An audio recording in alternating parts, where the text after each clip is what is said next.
Let's all get financially free with Tony. So where does your journey to financial freedom start? Well, of course, it's going to start with you. And unfortunately, it starts with you running on this treadmill. Sort of like a hamster wheel, but for us humans. We're all running on our own treadmills, but that's okay, because Tony's gonna teach us how to get off our treadmills, so all we have to do is just hang in there for now. The good news is, however, that this treadmill prints money. Woo! But we still really don't want to be here for long, because the goal is to automate this treadmill. This treadmill essentially represents your job, or more accurately, it's anything that you're trading your time or energy for money in. You can find out if you're on a treadmill by asking, if you stopped running or working, will you stop earning money? So let's go through an example together. You're currently working a 9-to-5 day job, and you're going to be doing some graphic design on the side. Every month you run or work and you make a bunch of money. For example, let's say you make $10,000 a month doing these two hustles. So you're running all month using your time and energy and pulling in $10,000 for your efforts. This leads to the most important question, which is, where does this money go?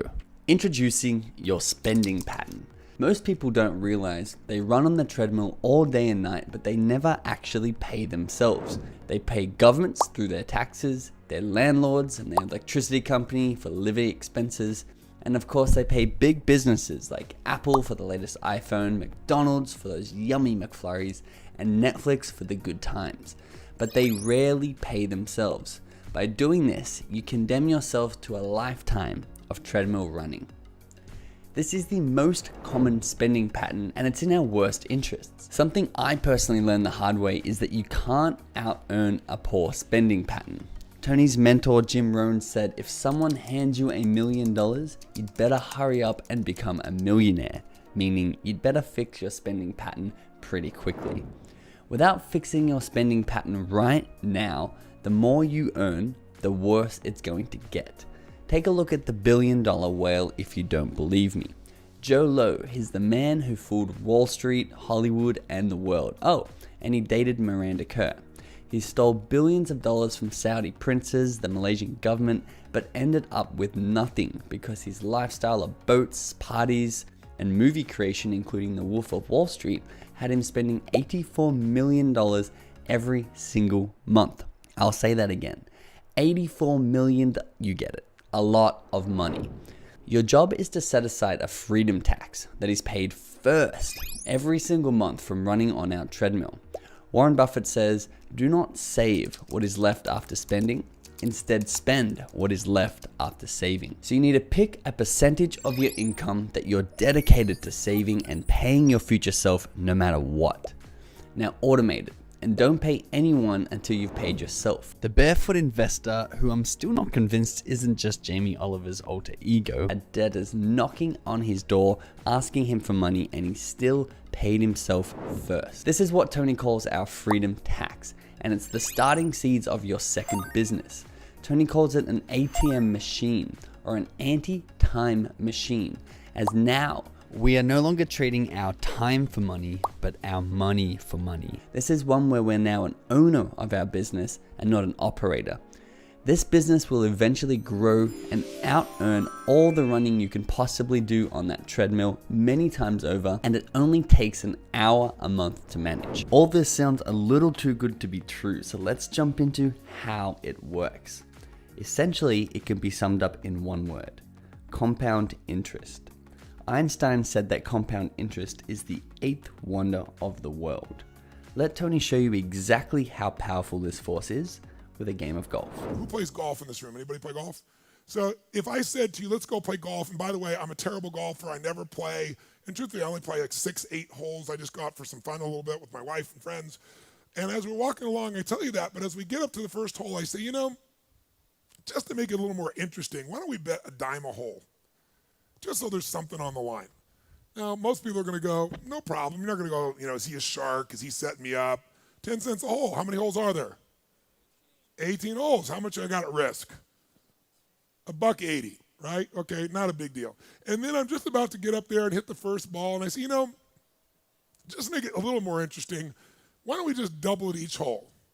So what would that be? First hole is 10 cents. So the second hole is 20 cents. Third hole would be 40 cents. Fourth hole is going to be 80 cents. Fifth hole is going to be $1.60. Sixth hole is going to be $3.20. Now stop. How many holes are there?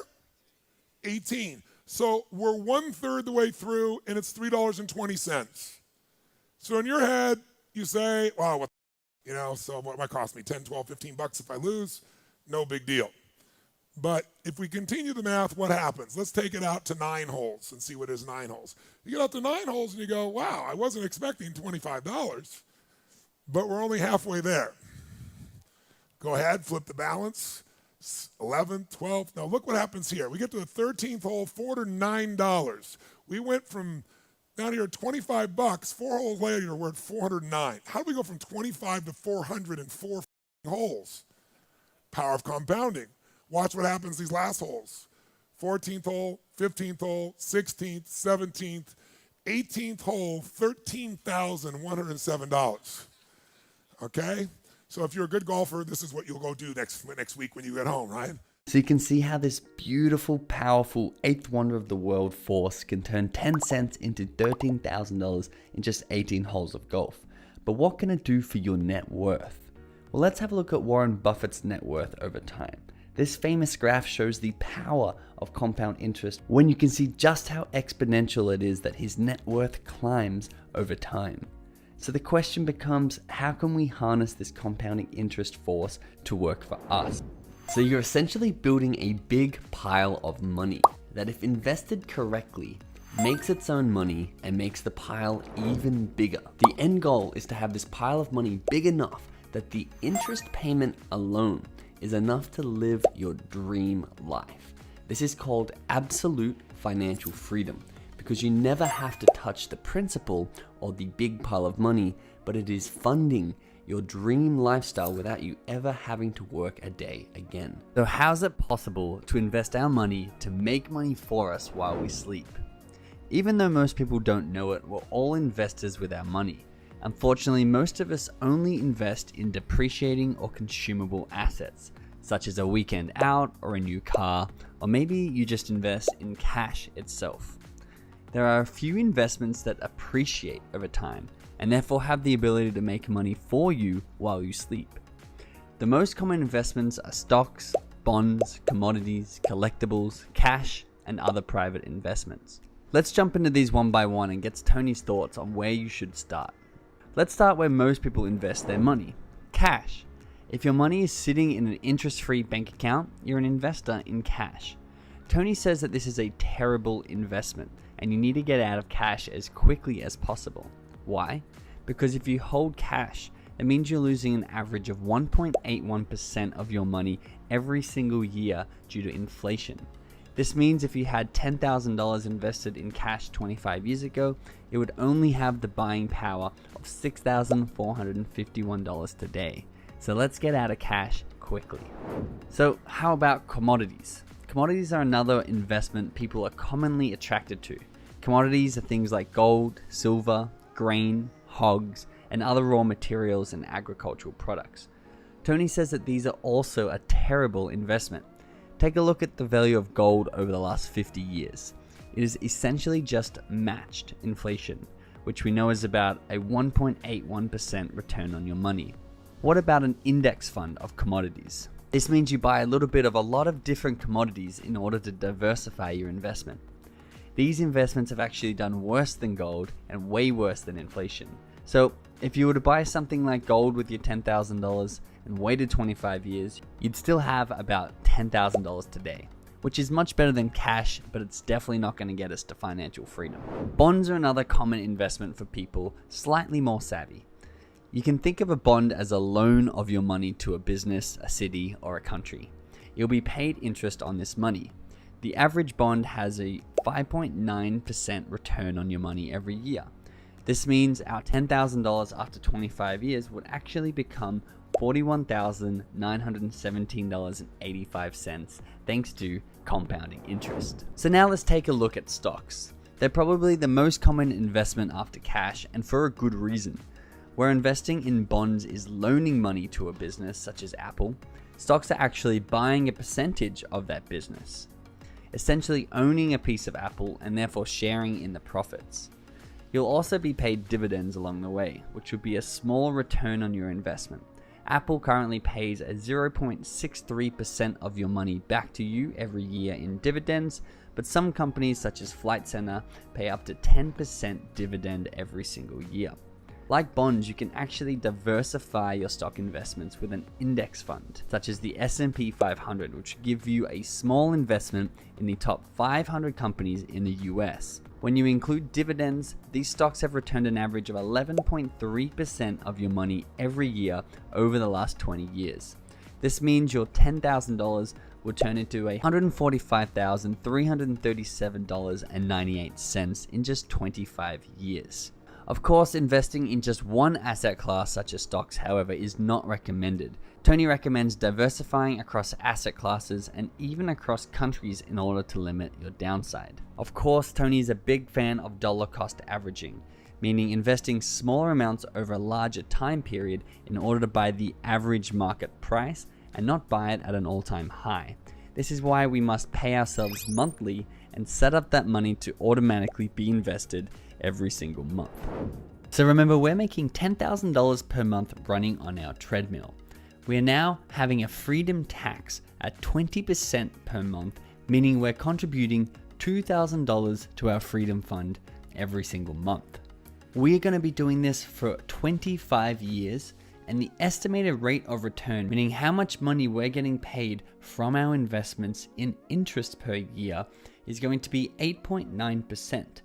We're using this figure because it's a 50-50 split between stocks and bonds over the last 25 years. This is what it's averaged. You can see this calculator will add up that we'll have a little over $2.2 million in 25 years time for now. And you can see with the graph, similar to Warren Buffett's net worth, it really is exponential over time. This $2.2 million will allow us, if we can continue to earn 8.9% interest per year, to spend $15,000 a month living our dream life, never having to set foot on that treadmill again. So now comes the obvious question: how can we speed this process up and achieve financial freedom even faster? Well, there's really only 3 ways you can do this. 1, you can save more. We can readjust your spending pattern to have a higher percentage of your income go towards paying yourself. For example, if you were to pay yourself $3,000 a month instead of your $2,000 a month, you would get to $2.2 million in 21 years instead of 25 years. Number 2, you can earn more. Everyone's value is equal as a human, but it's not equal in the marketplace. If you learn a skill set that is in high demand, you can increase the value that you bring to the marketplace and therefore get paid more. If you double your monthly income, you could shave off 6 years until you achieve financial freedom. The last way to speed up your journey to financial freedom is to get a bigger return on your investments. An extreme example of this is Warren Buffett, who's averaged an unbelievable 30% return on his investments over the last 10 years. If he could maintain this return on investment, Warren could turn your money into $135 million in just 25 years. This is a great example of how all skills aren't equally valued out of this video. You want to hit that like and that subscribe button down below, because I'm going to be doing many more of these videos. Thank you very much, and I'll see you in the next video.